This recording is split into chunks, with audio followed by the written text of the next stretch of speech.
Kahit mabundok, binaha ang ilang kalsada sa Baguio at mga katabing lugar sa Benguet, kabilang ang ilang strawberry farm. Kaya umapela ang mga otoridad sa mga turista na huwag na muna dumayo roon. At live mula sa Baguio City, nakatutok si Marisol. Marisol. Vicky, wala ng bagyo pero buong araw pa rin inulan ang Benguet. Gaya na lamang dito sa Baguio City.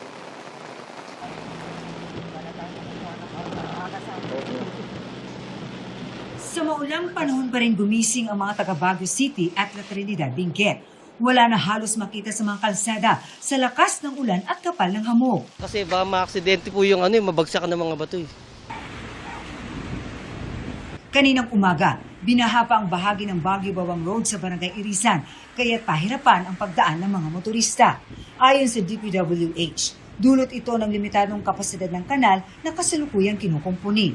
Ang Cannon Road naman, sarado pa rin sa mga motorista.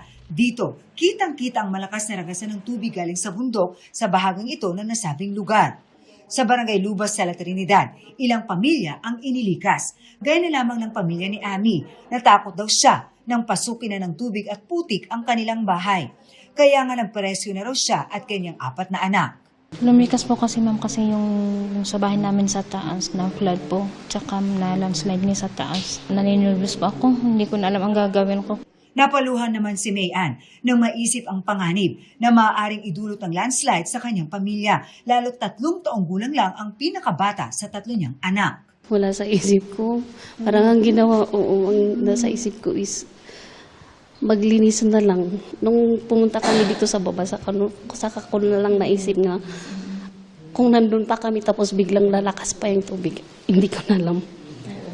Pinilikas namin kasi nga lumalakas yung ulan, yung tubig niya nang galing sa bundok, lumalakas din. Yung putik sa itaas pumupunta sa kanilang, in fact, bumabahay at saka sa paligid nila sa delikado, kaya pinilit ko. Laking tuwa nila nang magpaabot ng tulong ang Kapuso Foundation. Samantala, sarado mga pasyalan ng City of Pines gaya sa Burnham Park. Gayun din ang strawberry farm sa La Trinidad. Ganito ang itsura niyan ng datnan namin kanina. Nalubog sa tubig ang mga pananim ng strawberry at lettuce. Kahit masama ang panahon, ilang strawberry farmers ang nagtsatsagang bunutin ang kanilang mga pananim na ilang araw na raw lubog sa baha. Susubukan daw nilang ilipat yan sa ibang lote para kahit papano ay mapakinabangan pa. Hindi raw kasi biro ang perwisyo na dulot ng bagyo at ang masamang panahon na hanggang ngayon ay nararanasan pa rin dito sa La Trinidad, Benguet. Pero ang kanilang mga pananim na lechugas, tuluyan nang nasayang. Ita-transfer para napa-flood kasi dito ma'am. Makaka-harvest ka ba kayo niyan? Ay hindi na po ma'am. Susira na yan. Oo, sira na. Lugi. Oo, Mga magkano ang nawawala sa inyo pag ganito na? malaki ma'am kapag Kasi ilang buwan pa na magtatanim ulit.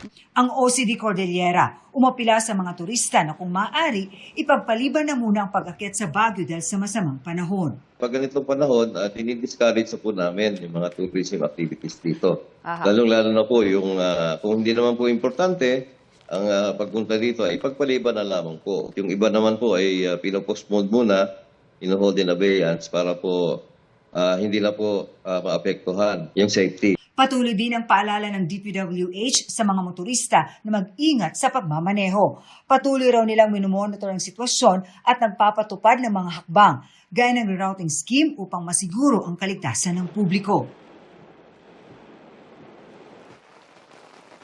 Vicky, talaga namang walang humpay ang malakas na pag-uulan na hanggang ngayon ay patuloy pa rin nating nararanasan dito sa Baguio City. Kaya naman round the clock ng monitoring ng otoridad dahil alam mo Vicky, bukod sa mga pagbaha, binabantayan din nila ang mga landslide prone area sa lungsod. Vicky. Maraming salamat at ingat kayo dyan, Marisol Abduraman.